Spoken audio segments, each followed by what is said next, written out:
STV news सूरत, bell icon को click कीजिए, channel subscribe कीजिए। STV न्यूज़ में आप सौ दर्शक मित्रों हार्दिक स्वागत है। हूँ काजल जगदाड़े। तो હવે જોઈએ આજના મુખ્ય સમાચાર। શ્રીરામોત્સવની ઉજવણી ગુરુનગર સોસાયટીમાં શ્રીરામ પ્રાણ પ્રતિષ્ઠા મહોત્સવ ઉજવાયો। શ્રીમતી હાશુમતી દાદી દ્વારા રામ ભગવાન અને હનુમાન ચાલીસ ભંજન પાઠ કરવામાં આવ્યું। સમગ્ર વિશ્વમાં આજના દિવસે શ્રીરામની પ્રાણ પ્રતિષ્ઠા મહોત્સવની ભવ્ય ઉજવણી થઈ રહી।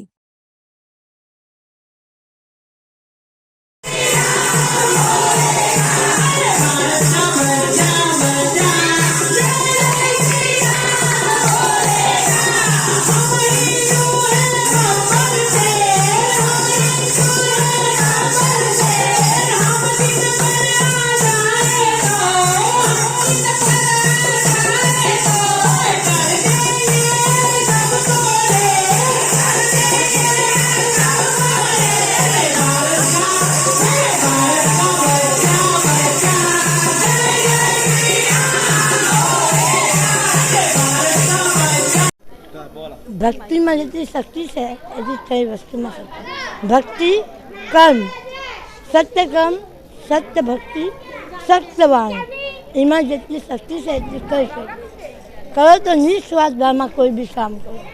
અમારા ઘરે બધાને આશીર્વાદ આપું કે સૌ કોઈ સુખી રહે। કઈ જગ્યાએ શું કાર્યક્રમ છે? હું રઘુવીરમાં રહું છું અને અમારું રાધે મંડળ છે અને અમે મંડળ ચલાવીએ છીએ। ને આજે શાનો પ્રોગ્રામ છે? આજે ભજનનો પ્રોગ્રામ છે। આજે 22 તારીખે અયોધ્યાની અંદર જે રામજી ભગવાનની સ્થાપના થવાની છે, આપણે પ્રાણ પ્રતિષ્ઠા થવાની છે, એને નિમિત્તે આપણે ત્યાં જઈ તો નથી શકતા, પણ ઘરમાં બેઠીને ભજન કીર્તન અને ભગવાનની આહ્વાના કરવાની છે।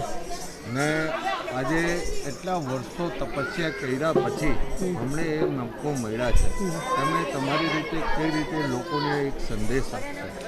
કહેવાય છે ને કે આપણું ઘર નથી હોતું, આપણે ભાડાના મકાનમાં રહીએ છીએ અને જ્યારે આપણું મકાન થાય છે તો આપણને કેટલી ખુશી મળે છે। તો આપણું તો રામ ભગવાન છે અને રામ ભગવાનને પોતાનું ઘર મળ્યું છે, તો એની ખુશી આપણી ખુશી છે। અને ભગવાનને બધાને પ્રાર્થના કરવાની છે કે જે પણ છે, જેવું પણ છે, આપણું ઘર છે અને સત્સંગ અને કથા દ્વારા અને કંઈ ભજન ભક્તિ કરીને આપણું જીવન વ્યતીત કરીએ, એવી સંદેશો છે મારો।